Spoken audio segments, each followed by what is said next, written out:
Greetings, family of God. Thank you so much for inviting me to be a participant on your program.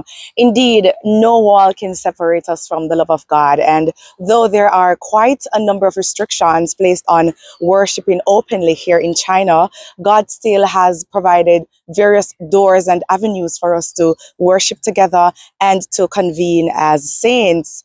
So, firstly, it is important to note that we cannot openly worship or evangelize.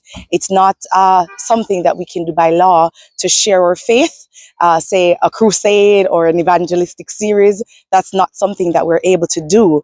But God, in His wisdom and mercy, has allowed for us to be able to meet as foreigners together.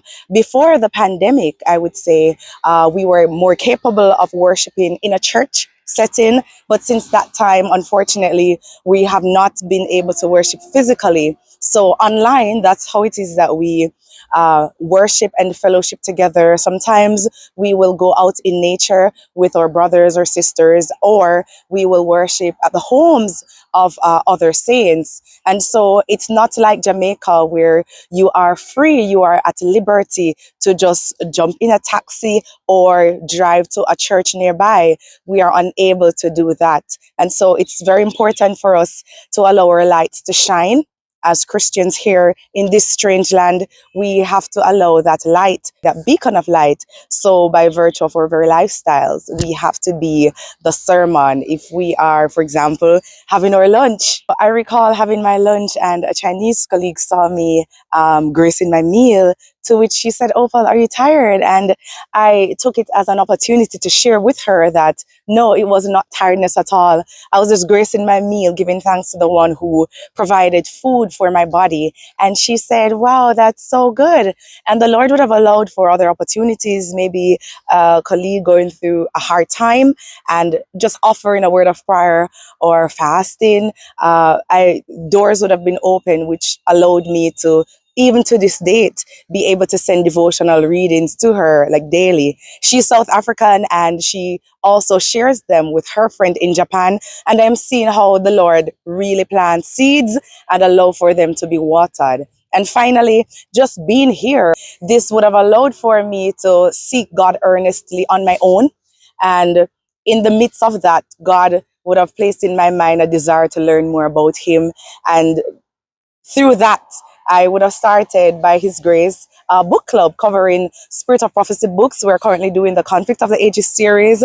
Now we're at Prophets and Kings, and various Seventh-day Adventists from across the country, in Jamaica as well, join together weekly so we can share, sharpen each other, learn vital lessons for this time in which we've come to live.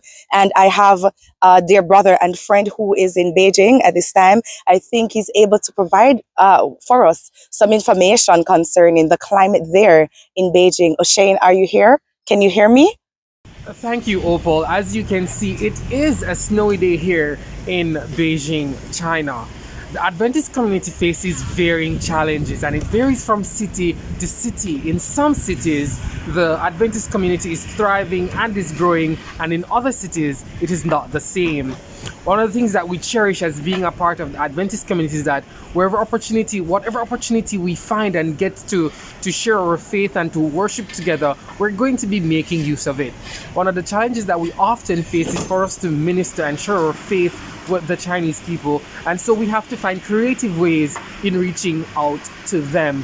One of the things that we mainly do, especially the fellowship that I was a part of in Dalian, is that we often use print shirts, printing words of hope and affirmation and sharing our faith and belief with people around us. As you can see, this shirt says, he loves you and me, and this is one of the ways we use to reach out to them. And in the back of my shirt, there's a text from I think it is Psalm 17:22, which speaks about a cheerful heart.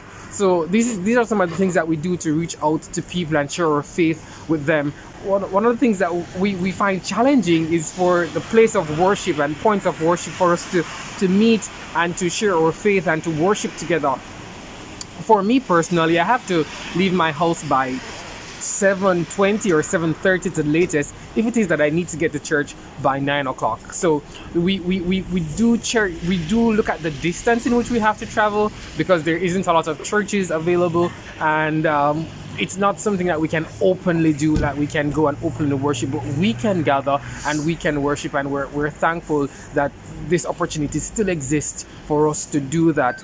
But we're not dismayed, we're not daunted by the challenges that we face. We do have an Adventist fellowship, an international Adventist fellowship community here in China, which I'm presently serving as a member of, and we mobilize people, we mobilize plans, and we put programs in place for people to meet, for people to fellowship, for people to network, for people to grow, and to just build their faith spiritually. So this is me here from Beijing, China. All the best, and thank you for having me.